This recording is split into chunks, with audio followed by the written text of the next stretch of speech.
Well, as he said, my name is Isaac, and this is my second time doing stand-up, and my first time doing stand-up sober. So, bear with me, it's gonna be a rough one.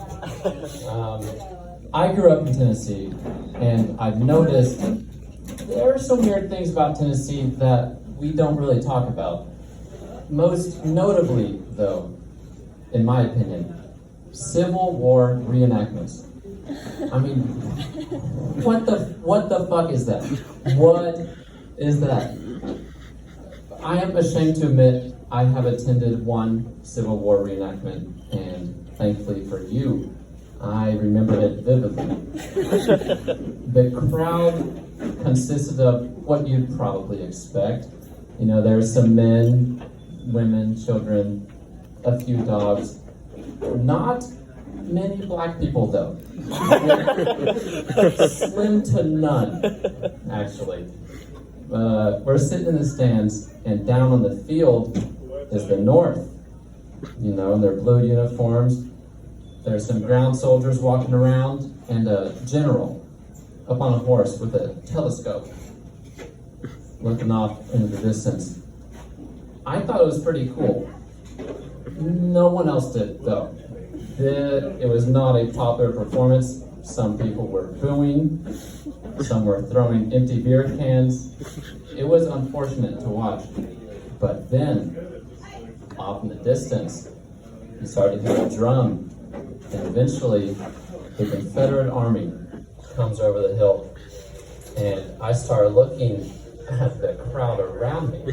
And let me tell you, these fuckers were going crazy. Everybody stands up. All right. 2 rows down from me, there's a grandmother saluting. To my right, a young woman is putting out a lit Marlboro cigarette on the inside of her dog's ear. Jesus Christ. To my left, a father is spitting into the mouth of his son. I feel like you guys aren't picturing this. The kid didn't want to do it, right? So the dad had to tilt his head back and fucking pry open his son's mouth.